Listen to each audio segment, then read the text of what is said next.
miss eating dinner with my family in our own kitchen.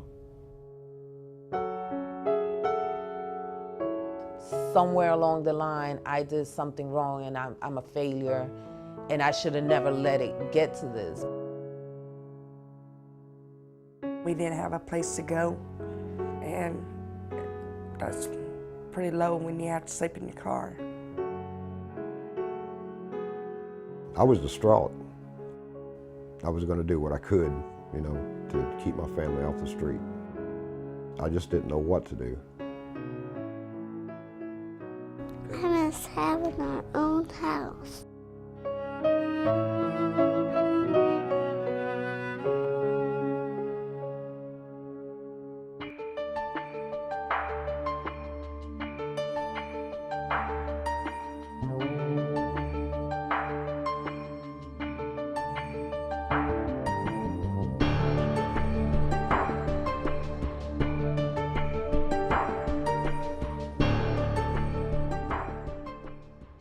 You see kids on the playground, at school, in the mall. Cute kids who are just like your own children or grandchildren. But in all likelihood, one of the children you've recently seen in Tallahassee is homeless. Hi, I'm Jessica Miller. Did you know there are more than 550 kids in our community who don't have a place to call home? When you try to define the face of homelessness in our community, you'll find the fastest growing segment is families. Moms, dads, and kids who are just like you and me.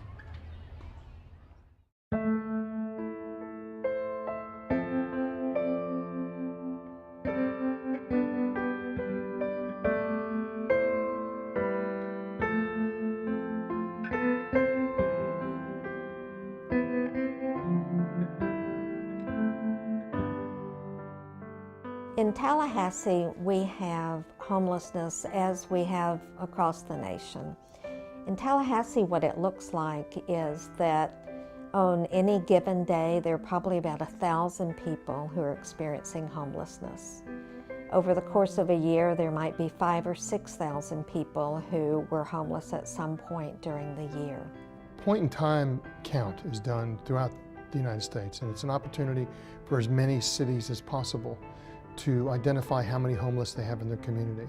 My group, over 2 evenings, over about 5 or 6 hours, interviewed 87 people, 87 homeless people in our downtown area, and that was a staggering number for me. Somebody experiencing homelessness could be your neighbor.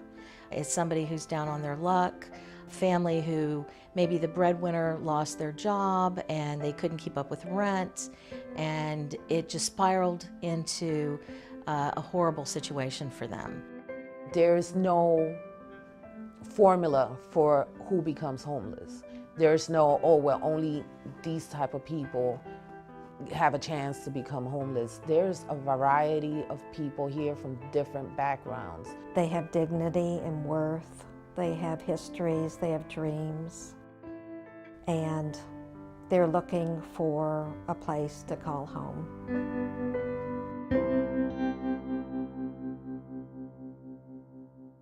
People don't choose homelessness. Things happen to them.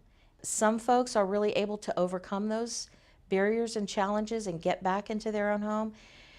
And sometimes they're not able to do that. And so many people live right on the edge. One paycheck, one disaster, and they lose their housing. And that starts a spiral. Once you lose that stability, all sorts of other challenges go into place, including the tremendous stress and mental anguish of just not knowing where you're going to lay your head. The face of homelessness is very diverse, and I think so many people have it wrong. Most people would probably describe an older man, certainly male, down on his luck, but it's also families.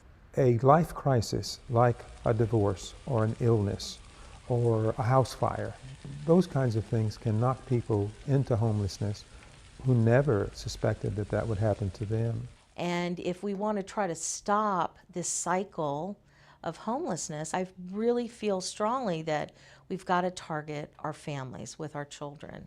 Every child deserves the basics of life. They deserve security. They deserve a roof over their head. They deserve food. They deserve water. They deserve that safety. These are the things that everybody deserves, but especially children.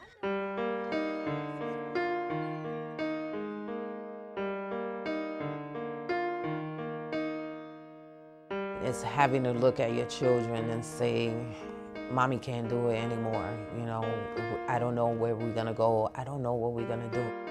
And as a mother, that's devastating to have to tell your children, I don't know.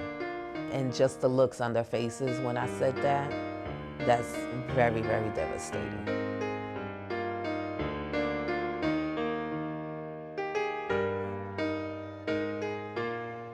It's been a great experience being in Tallahassee. I really like the small town.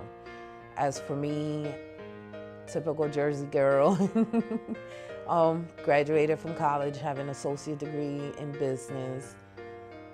I was like, I got a good job, I have a house, I have a car.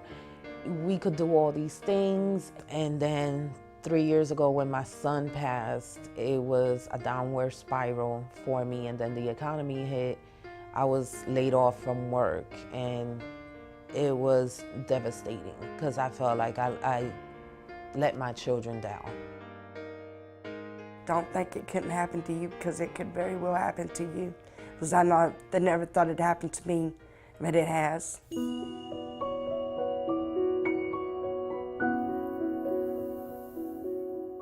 Wanda had a job, I had a job.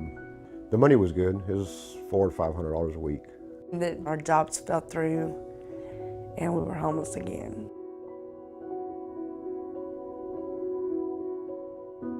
I have a 8-year-old and a 2-year-old. My 8-year-old, she's my life. She's everything to me. And my 2-year-old, she's a handful, but she's a real smart little girl. We got into a situation to where, oh man, it devastated me because I didn't know what to do. I didn't know, there was no place else to go. But when it came to the point to where I had to ask for help, I mean, it was really pride-breaking experience for me, because I've never had to ask for help from anybody. I've always done it on my own. I mean, it made me feel less of a man. When your kids ask you for stuff, you can't buy it for them, and you can't really explain to them and telling them why you can't have a house. Because when we got our house taken away from us, my oldest daughter, Brittany, asked me why. And we told her the jobs fell through, and she didn't understand.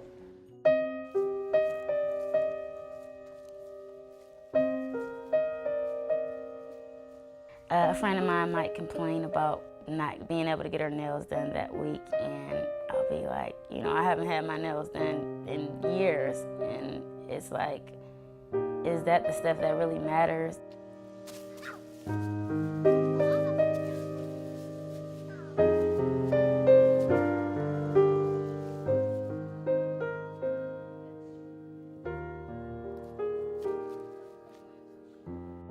I decided that I should just take care of my boys by myself.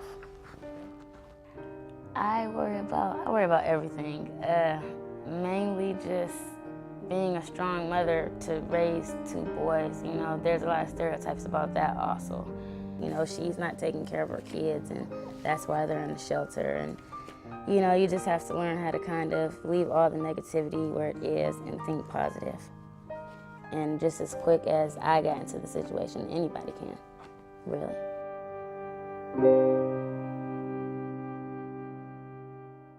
You try to look positive, and you try not to let it bother you, because you feel like, okay, I failed. Somewhere along the line, I did something wrong, and I'm a failure, and I should have never let it get to this. But at the same time, anyone could fall. You could be at the top one moment, and the next you're gonna be somewhere where you need help.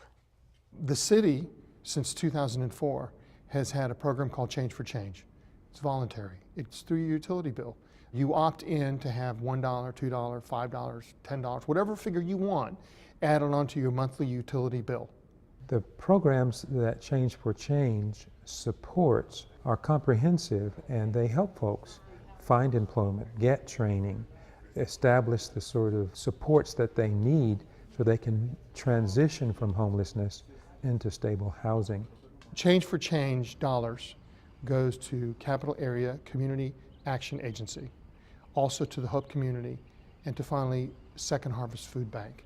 Hope Community is where a family can stay for up to 6 months to get themselves back on their feet. Second Harvest Food Bank provides food to people in need, and sometimes providing that food allows people to stay in their home.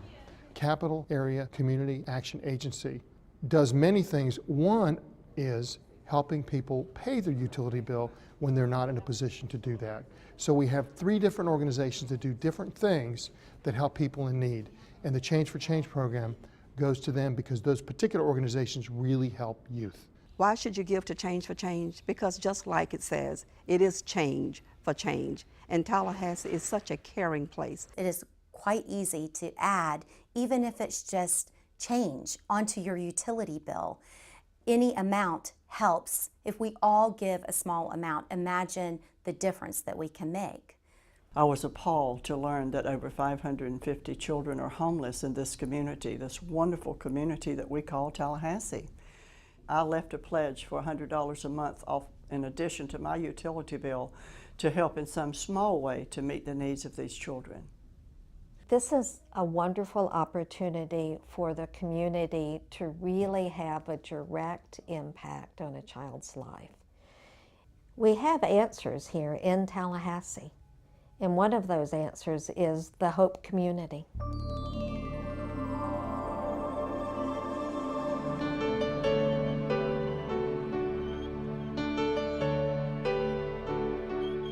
Hope Community is really meant to take folks who are homeless or about to be evicted perhaps, move them from that point in their lives to hopefully in around 6 months to stable housing. What that means is that folks who would like to move out of homelessness and find places of their own can come to Hope Community for a few months and use this as that temporary, safe, stable place to live while they're looking for a job or getting their GED, while they're arranging for child care.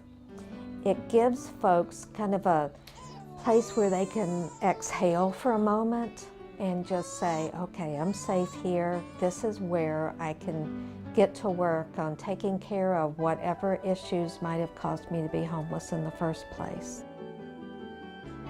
There's a variety of people here from different backgrounds, which shows you it could happen to anyone. We do have certain eligibility criteria that we want to make sure that it's a right fit. It's a good fit for them. We don't want them to experience failure.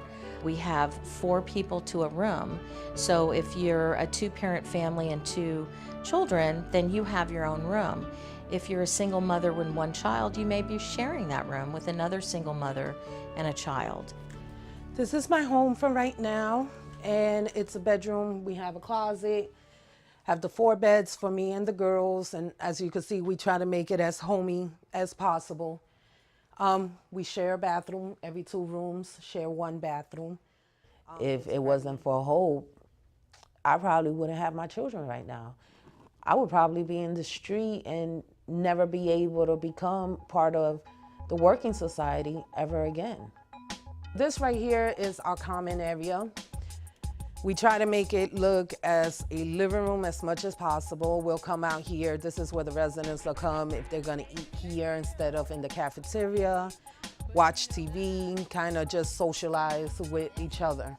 This room is where the kids come to get tutoring and also to read books. This is our favorite place to be, and we're not in our room reading. And it's nice. And they also have games and stuff too.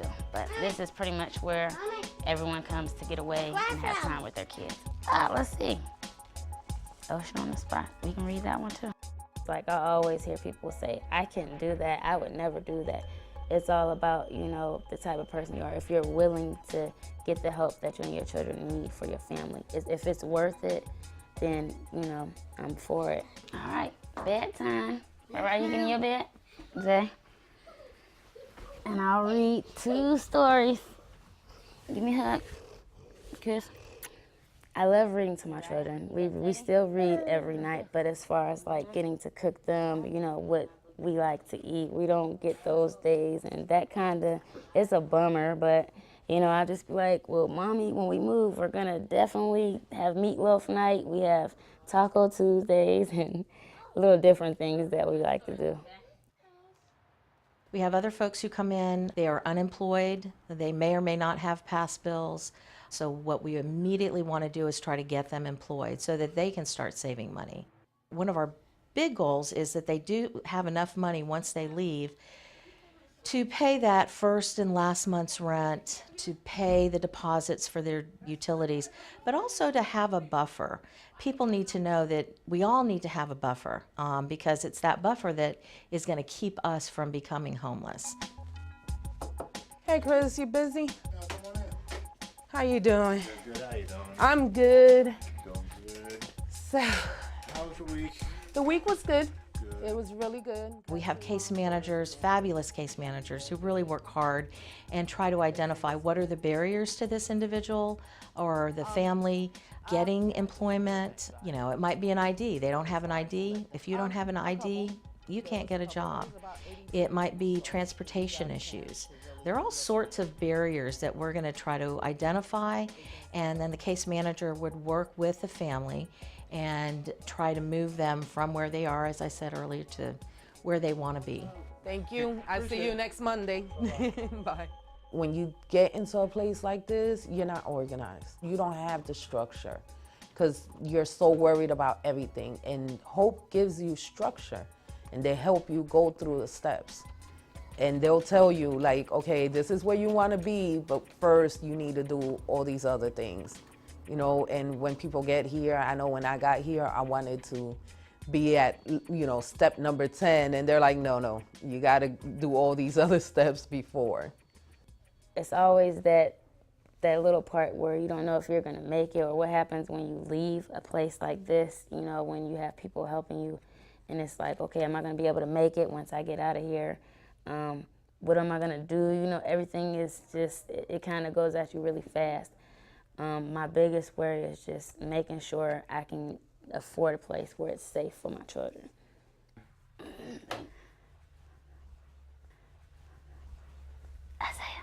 Isaiah, school time. It is somewhat difficult for a lot of people because this whole situation is new to them. Many of the people that are coming in now have never been in this situation before. So as case managers here, we work really hard to try to put the families at ease. You have to realize that they're coming out of a stressful situation, so you want to give them a little time to debrief, as I call it. And then we require that they meet with us at least once a week, so you're getting that contact. So with them meeting with you on a regular basis, they tend to get to the point where they're able to relax and share. Homelessness for a child is a life traumatizing event. What we try to do here at Hope Community is to create a home-like environment. Though it's temporary, it's safe and it's stable.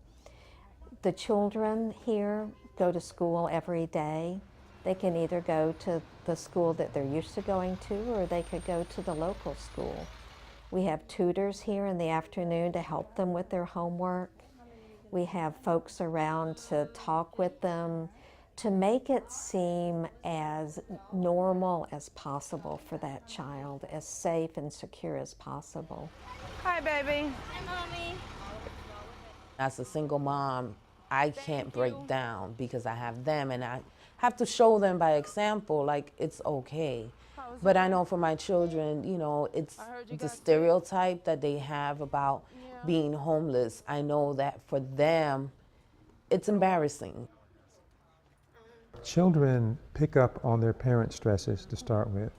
And when they're in school, the last thing they want is to be stigmatized by a label like homeless. So they try to conceal the fact that they might be staying at a shelter or maybe sleeping in the car. If you could go back to when you were in middle school, that you had enough things to deal with, the notion that people might think that you're homeless would be too much to bear. The thing that I was scared of was that I would get picked on when I was here, so I was scared of that. Put your stuff away, please. The most important thing about life is that you have to learn that your mom is trying to do everything for you and try to feed you. Actually, I feel proud about my mama. And for my girls, I just feel like once we get them into a home, they'll be so happy and so appreciative of being able to say, this is my house. We have a date. We've worked very hard. As soon as I got in here, I made a plan with my case manager. These are the steps I have to take, and I am very proud to say I've taken almost all of them. When it's time for a family to move, it's really a joyous time, not just for that family, for the whole dorm, because these people have been here for some months. So they've really become a little community within the community. And when a parent comes in saying, oh, I signed my lease today, I got my keys, they're shaking the keys, and everybody is rejoicing.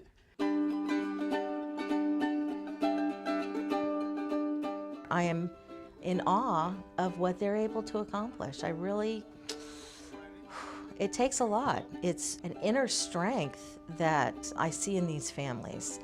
And despite all of the challenges and barriers that they are having to deal with, I will hear on a regular basis, we're leaving this Friday. We got our place. And that, it makes me happy. I just was really happy. I was excited. Everything was packed. We were ready to go. So Monday night, about 6:30, we got the keys, got the lights turned on, and we were gone. They were really excited to have their own room, and we've been able to cook dinner and watch movies together. I didn't think that I would be able to get over the situation that I came out of, and by the grace of God and a lot of persistence and patience, we made it out of that situation. The Change for Change program is something that would definitely help the community. There's a lot of homeless people. The rate has actually went up. So my thing would be, if you can help, please do. It can make a difference, and it can help change someone's life.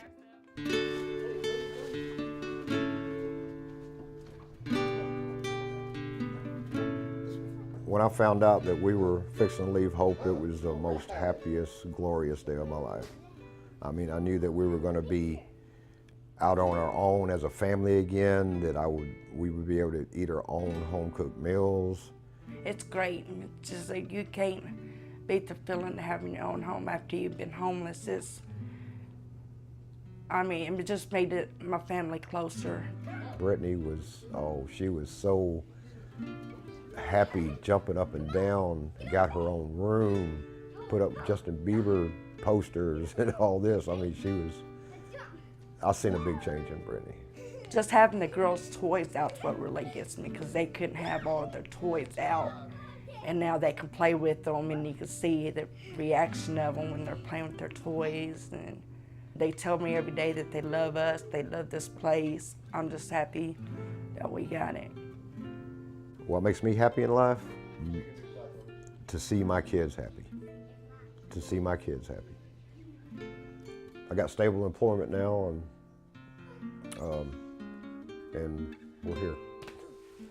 I know it's gonna sound, kind of funny, but Hope has given us hope, a way to build and get back on our feet. I like having my own home because it means more to me than anything. Wow, this is really the coolest part for me, is to be able to say, okay, they have a home. It's good to hear them say, I'm gonna be home late, or I'm, not gonna be home, or just hearing them say home. It's so important, and so it touches your heart.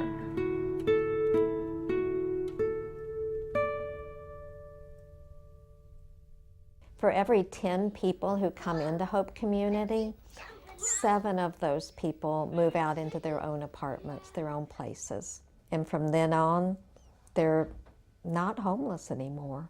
They're our neighbors, they're citizens of Tallahassee. They're the people that you see when you go to the store or the school or anywhere else in our community. None of us is invulnerable to the vicissitudes of life. So I think that when we encounter homeless people, we needn't make judgments about them, because some of us could be in the same situation with a drastic change in circumstances. So when you hear this message, when you see this, don't wait. This is really easy, and this is not a lot of money. I know that every dollar counts today for most people, but $1, $2, maybe $4 a month, for most of us, we're not going to really feel that. But for the folks that need it, it's a big, big difference in their lives. So please don't wait. Go to talgov.com right now. Sign up. You'll be glad you did. That little bump in your utility bill, you never feel. I've been doing it ever since the program was initiated, and I forget that it's there. But over time, if enough people participate, even with a small contribution, it really adds up. Now here at More Communications Group, we offered an incentive to our team members to be a part of this program. If they would contribute any dollar amount, we would draw a name and someone would get a day off. But what we found very quickly is that our team did not need to be incentivized, that when you're looking at children being homeless, we all wanted to make a difference. And so we had 100% contributions from our More Communications Group team, and we're really proud to say that we're trying to help do our part to make a difference in the lives of those children. I can't imagine anyone in Tallahassee not wanting to participate in this program. I think anybody would want to help a child. Anybody would want to help them get out of this experience of homelessness and getting back into their own home. Stop whatever you're doing. It only takes a few seconds to sign your card, go on the website to give. So I know that we're very busy, but just stop and think. Every time you open your refrigerator, every time you're able to embrace your child, think about the 500+ students in Leon County that cannot do that. And I know that it will touch your heart in such a way that you can take 5 seconds to fill out that card or call the city to give to this worthy cause. Change for Change has helped not just me, but so many other people, and it put food in my children's mouth. It gave them a safe place to be.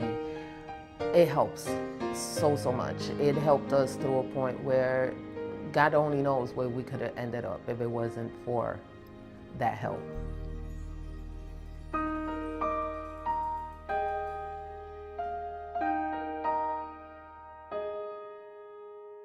Think about your children and how important they are.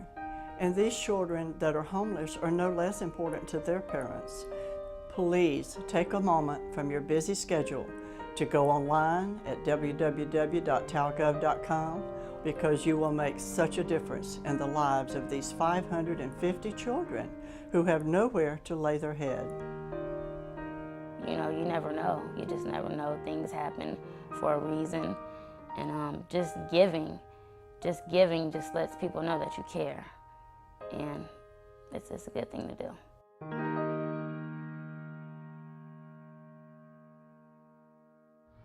Through the Change for Change program, many families have received the help they need to overcome homelessness. Mom and dads have jobs, families with food on the table, and kids who now have a place to call home. But for every family that makes it back on their feet, there's another family in our community facing these same challenges. You can help these families by signing up for the Change for Change program and adding a small monthly contribution to your city utility bill. In Tallahassee, every child deserves a place to call home.